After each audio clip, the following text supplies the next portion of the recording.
നാട്ടിൽ ഓണാഘോഷം തിമിർക്കുകയാണ്. ദില്ലിയിലാണ് ഞാനുള്ളത്. ദില്ലിയിൽ റിപ്പോർട്ടർ ടിവിക്ക് ഒരു അതിഥിയുണ്ട്, PV അൻവർ. സാധാരണ ദില്ലിയിൽ ആരും ഓണം കൂടാറില്ല, പരമാവധി നാട്ടിലേക്ക് പോവാണ് പതിവ്. ഇത്തവണ ദില്ലിയിലായി. എങ്ങനെ?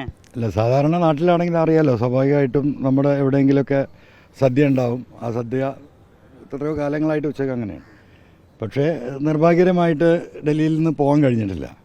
അറിയാലോ, ഇപ്പോഴത്തെ വിഷയങ്ങളുമായി ബന്ധപ്പെട്ട് ഡൽഹിയിൽ നിൽക്കേണ്ട ചില കാര്യങ്ങളുണ്ടായിരുന്നു. കുറ്റാന്വേഷണം. അതെ, കുറ്റാന്വേഷണം തന്നെ. അപ്പോൾ ഇവിടെ അതുമായി ബന്ധപ്പെട്ട ചില വിവരങ്ങളൊക്കെ ചില ആളുകളുടെ അടുത്ത് എടുക്കാനുണ്ടായിരുന്നു. അപ്പോൾ അങ്ങനെ അതുകൊണ്ട് ഇന്നിപ്പോൾ ഡൽഹിയിലെ സദ്യയാണ്. മലയാളി അസോസിയേഷൻ്റെ സദ്യ കിട്ടി. അതെ അതെ, അത്യാവശ്യം അതുകൊണ്ട് തൃപ്തിപ്പെട്ടു. അത് കുഴപ്പമൊന്നുമില്ല. നമ്മളൊരു വലിയ ഉദ്യമത്തിലല്ലേ, അപ്പോൾ സ്വാഭാവികമായിട്ട് ആളുകൾക്ക് അത് മനസ്സിലാക്കാൻ കഴിയുമല്ലോ എന്തുകൊണ്ട് നാട്ടിലുണ്ടായില്ല എന്ന കാര്യം. ശരിക്കും പറഞ്ഞാൽ ആഘോഷം ഇല്ല ഇത്തവണ എന്നുള്ളതാണ്. ഇല്ല, ആഘോഷിക്കാനുള്ള ഒരു മാനസികാവസ്ഥയിലല്ലോ. ഞാനിപ്പോൾ പറഞ്ഞതുപോലെ നമ്മൾ പറഞ്ഞ കാര്യങ്ങൾ അത് തെളിയിക്കാൻ ഇനിയും ഒരുപാട് തെളിവുകൾ കൊടുക്കേണ്ടതുണ്ട്, ഇനിയും ഒരുപാട് കാര്യങ്ങൾ കണ്ടെത്തേണ്ടതുണ്ട്. അപ്പോൾ ഫുൾ ടൈം അതാണ്, ഒരു 20 മണിക്കൂർ അധ്വാനത്തിലാണ്. 4 മണിക്കൂറിലധികം ഉറങ്ങാൻ കഴിയുന്നില്ല, തല പുകയ്ക്കുകയാണ്. അപ്പോൾ PV അൻവറല്ലേ, നമുക്ക് കാര്യം പിന്നെ പറയാം. നമുക്ക് ഈ ഓണാഘോഷങ്ങളിലേക്ക് വന്നാൽ, ഓണം മലപ്പുറത്തുകാരുടെ ഓണം എന്നുള്ളത് അത്ര സജീവമല്ല എന്നുള്ളതാണ്. എങ്കിലും PV അൻവർ MLAക്ക് നാട്ടിൽ ചെറുപ്പത്തിൽ ഓർമ്മകളൊക്കെ ഉണ്ടോ ഓണത്തെ സംബന്ധിച്ച്?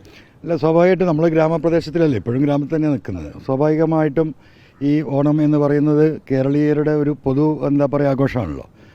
പക്ഷേ മലപ്പുറത്ത് ഓണം കുറവാണ്, ആഘോഷം കുറവാണ് എന്ന് പറഞ്ഞത് അത് മാറിയിട്ടുണ്ട് ഇപ്പോൾ. കാരണം നമ്മുടെ മതേതര കക്ഷികൾ ഈ ഓണം ഏറ്റെടുത്തിരിക്കുകയാണ്. പ്രത്യേകിച്ച് മുസ്ലിം സംഘടനകൾ എല്ലാം ഓണം വളരെ വിശദമായിട്ട് എല്ലാ മതസ്ഥർക്കും പങ്കെടുക്കാൻ കഴിയുന്ന, ഇന്ന് അങ്ങനെ ഇല്ലല്ലോ.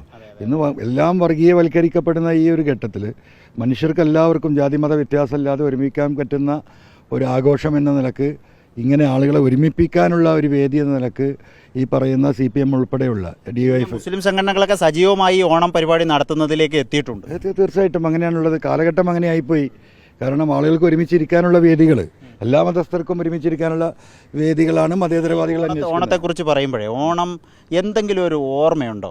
ആരുടെയെങ്കിലും ഒപ്പം ഓണം ആഘോഷിച്ചത്, ആരുടെയെങ്കിലും കൂടി സദ്യ കഴിച്ചത്, അല്ലെങ്കിൽ ചെറുപ്പത്തിൽ എന്തെങ്കിലും ഒരു ഓർമ്മ പങ്കുവയ്ക്കാനുണ്ടോ? അല്ല, അതെന്താ അന്നൊക്കെ ചെറുപ്പത്തിൽ എന്ന് പറഞ്ഞാൽ ഈ ഓണപ്പൂവിടുന്ന സമയത്ത് നമുക്കറിയാം, സ്കൂളിലൊക്കെ പഠിക്കുന്ന സമയത്ത് ഇന്നത്തെ പോലെ പൂവൊന്നും മാർക്കറ്റിൽ വാങ്ങാൻ കിട്ടില്ലല്ലോ. അപ്പോൾ അത് ഒരു 2-3 ദിവസം മുമ്പ് തന്നെ ആ കുട്ടികൾ നമ്മളെ പ്രായത്തിൽ അതിനുവേണ്ട തയ്യാറെടുപ്പ് നടക്കും. പറമ്പിൽ കാട്ടിലൊക്കെ പോയിട്ട് പൂവ് പറിക്കും, അങ്ങനെയുണ്ടല്ലോ. അൻവർ സർക്കാർ സ്കൂളിലാണ് പഠിച്ചത്? ഞാൻ സർക്കാർ സ്കൂളിലാണ് പഠിച്ചത്. ചിലർക്കൊരു ആശയക്കുഴപ്പമുണ്ട്, PV അൻവർ MLA ആണ് ഏറ്റവും ധനാഢ്യനായ MLA, അതുകൊണ്ട് ആ നിലയിലുള്ള ഒരു ജീവിത സാഹചര്യം ആയിരുന്നു എന്നുള്ളത്. അല്ല, അത് തെറ്റാണ്. കാരണം എന്ന് വെച്ചാൽ ജീവിത സാഹചര്യമൊക്കെ അങ്ങനെ തന്നെ ആയിരുന്നു. പക്ഷെ അന്നൊന്നും പ്രൈവറ്റ് സ്കൂളുകളില്ല. മാത്രമല്ല, ഇനിയിപ്പോൾ പ്രൈവറ്റ് സ്കൂളുകളുണ്ടെങ്കിലും എൻ്റെ പിതാവ് പരിപൂർണമായ ഗാന്ധിയനായിരുന്നു. ഈ സമ്പത്തും സൗകര്യങ്ങളൊക്കെ ഉണ്ടാകുമ്പോൾ തന്നെ ജീവിതത്തിൽ എപ്പോഴും വളരെ മിതത്വം പാലിക്കാൻ മക്കളെ പഠിപ്പിക്കുകയും ചെയ്തൊരു ഉപ്പന്നമാനാണ് ഞാൻ 1ാം ക്ലാസ് തൊട്ട് 6ാം ക്ലാസ് വരെ പഠിച്ചത് ഗവൺമെൻറ് സ്കൂളിലാണ്. അപ്പോൾ ഒന്ന് ഞങ്ങൾ ചാലിയാർപ്പുഴയ്ക്ക് അക്കരെയാണ്, അന്ന് പാലമില്ലാത്തത് കൊണ്ട് കോഴിക്കോട് 7th കഴിഞ്ഞാൽ എല്ലാവരെയും കോഴിക്കോട് ഒരു വീടുണ്ടായിരുന്നു പഠിക്കാൻ വേണ്ടി മാത്രം. ആ വീടിൻ്റെ പേര് തന്നെ വിദ്യാലയം എന്നായിരുന്നു, മനസ്സിലായോ? അപ്പോൾ അവിടെ കൊണ്ടുപോയി 7 തൊട്ട് പിന്നെ ഞാൻ 10th വരെയാണ് അവിടെ ഉണ്ടായത്. എൻ്റെ മൂത്ത സിസ്റ്റേഴ്സൊക്കെ തന്നെ അവിടെ പഠിച്ചു. എൻ്റെ മൂത്ത സിസ്റ്റർക്കൊക്കെ 75-80 വയസ്സായി. അവരൊക്കെ ഫറൂഖ് കോളേജിൽ, എൻ്റെ 2 sisters Kozhikode Providence college union ചെയർമാൻമാരായിരുന്നു. അപ്പോൾ നമ്മൾ രാഷ്ട്രീയത്തിൻ്റെ പശ്ചാത്തലം തുടക്കം മുതൽ കിട്ടിയിട്ടുണ്ട്. അതുണ്ട്, പാരമ്പര്യമായിട്ടുള്ളതല്ലേ. അപ്പോൾ ഈ ഓണത്തിലേക്ക് വന്നാൽ വേറെന്താ ഓണാശംസകൾ എന്ന നിലയ്ക്ക് പറയാനുള്ളത്? അല്ല, ഓണാശംസകൾ എന്ന നിലയ്ക്ക് എനിക്ക് പറയാനുള്ളത്, ഇന്നത്തെ നമ്മുടെ രാജ്യത്തിൻ്റെ ഈ പറയുന്ന വർഗീയവൽക്കരിക്കപ്പെടുന്ന ഈ ഘട്ടത്തിൽ മനുഷ്യർക്കെല്ലാവർക്കും ഒന്നായി നിൽക്കണമെന്ന് ആഗ്രഹിക്കുന്ന എല്ലാവർക്കും ഒരുമിച്ച് സ്നേഹം പങ്കിടാനും ഒരുമിച്ച് സന്തോഷിക്കാനും ഒരുമിച്ച് ഭക്ഷണം കഴിക്കാനുമുള്ള ഒരു വേദിയായിട്ട് ഓണം മാറുകയാണ്. മതേതരത്വം മുറുകെ പിടിക്കാൻ എല്ലാ മതേതര വിശ്വാസികളും ഈ ഓണം അതിന് ആക്കം കൂട്ടുന്ന ഓണാഘോഷമായി മാറട്ടെ എന്ന് ഞാൻ ആശംസിക്കുകയാണ്. ഈ ശരിക്കും പറഞ്ഞാൽ കഴിഞ്ഞ തവണത്തെ ഓണം പോലെയല്ല ഇത്തവണ, അടുത്ത തവണ അതുപോലെ ആയിരിക്കില്ല. ചിലപ്പോൾ PV അൻവറിന് ഗുണമോ ദോഷമോ ഉണ്ടായേക്കാം, അത് നമ്മുടെ കയ്യിലല്ല.